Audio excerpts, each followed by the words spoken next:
Being able as a leader to give effective feedback is a critical conversation that unlocks our ability to develop our team and deliver business results. Unlocks our ability to get things done. It unlocks our ability to build the relational currency that we've talked about in the relational bank account. Engaging in the feedback conversation is fundamental to being a great leader. It's fundamental to being an effective leader. And we need to be equipped with skills and frameworks and ways to approach that so that we feel more and more confident to engage in those types of conversations. But if you want to be effective as a leader, if you want to be a great leader for the people on your team, then engaging in the feedback conversations is essential to your ability to be able to achieve that. But I know that feedback can be hard. Feedback can be intimidating. There are times where I feel awkward and I feel nervous whenever I'm giving feedback when it comes to the constructive component of feedback. There's some times where I experience the fear and the sweaty palms when it comes to that, not knowing how the person is going to respond to the feedback that I need to share with them. And so I understand that feedback is one of those areas and one of those conversations that we can be timid to engage in at times, or we may feel like we're not equipped to be able to do it effectively. And so what I wanted to do is I want to share with you a framework that I use when it comes to feedback. And this framework really allows me to really understand what are the core principles that I need to keep in mind when it comes to thinking about and actually executing on and delivering feedback to the people on my team with the intent to develop them, with the intent to be able to deliver our business results, with the intent to help them go and help us go together further faster. And so I want to make you aware and unpack this framework that I use when it comes to feedback. And this framework is built around the word fast, that feedback needs to be fast. And I've broken the word fast into an acronym that I use that helps me understand the core principles and guiding principles around how I approach feedback. And so the F in the word fast is frequent, is that feedback needs to be frequent. If the only time you give feedback, if the only time I give feedback is at the annual review, or if the only time I give feedback is every 3 months or every 6 months, then we will not be effective at giving feedback. We will not be able to achieve the outcomes or the intent for which we're given feedback in the first place. We will be setting ourselves up to not be successful when it comes to engaging in the feedback conversations because feedback needs to be frequent. And the way I think about it is that it's just like if you are going to the dentist and the only time you ever floss is the day before you go in for your 6-month checkup. And the flossing that you do the day before is awesome. It is of high quality, and you go to the dentist and they're doing their exam and they look at you and they say, hey, have you been flossing? And you say, yeah, I flossed yesterday for the first time in 6 months. But it was incredible. The quality of my flossing was probably the best I've ever done. They're going to look at you and say, hey, I see some things going on inside your mouth that are concerning to me. And it's indicating to me that you're not flossing. And with flossing, it's about frequency, not necessarily about quality. So do it daily.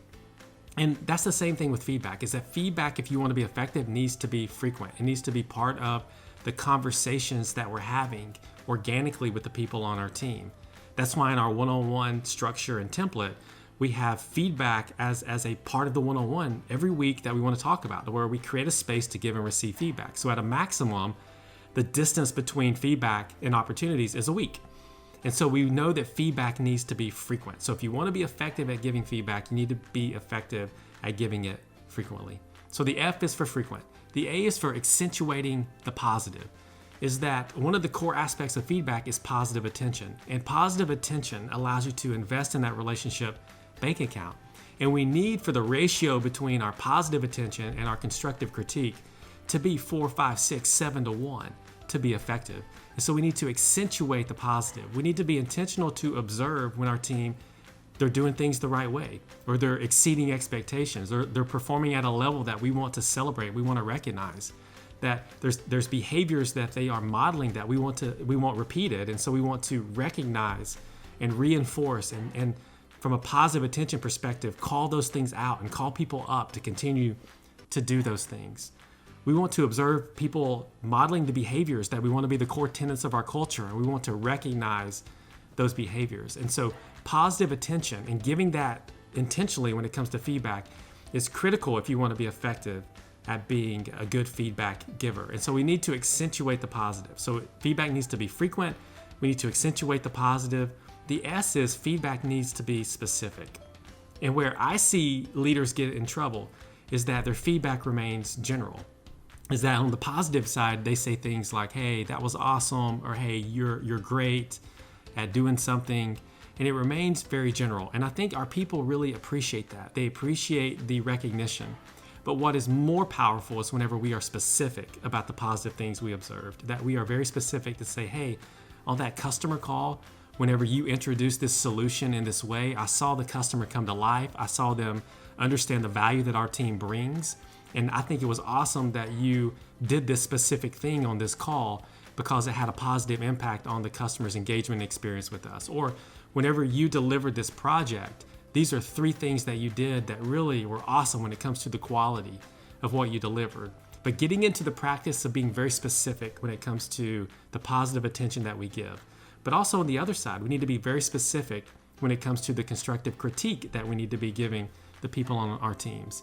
And general critique is something you probably want to stay away from all the time. And telling someone that they're terrible at something, or they're just plain not good at something, being very general at that can be very damaging when it comes to the relationship that you have with people on your team and the trust that you have. And so you want to be specific. You want to be specific in your observation. You want to be specific in your experience.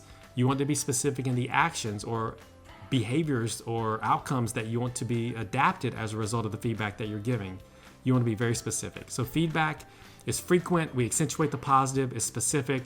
And the last is the T in the word FAST, which is timely. Is the proximity between our experience and the feedback that we give. We want it to be close. We want it to be timely.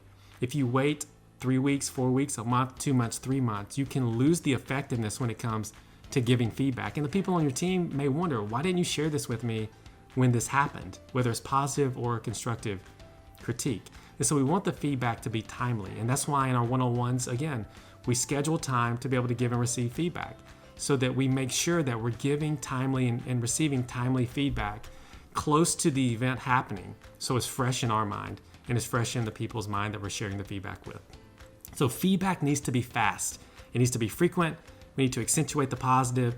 We need to be specific and we need to be timely. And if you commit to that and you remember that in giving your feedback, it will set you up to be effective at engaging in the feedback conversations you need to engage in with your team in order ultimately to allow them to elevate themselves, ultimately for you together to be able to deliver your business results and for you to be successful as an organizational leader in giving and receiving feedback.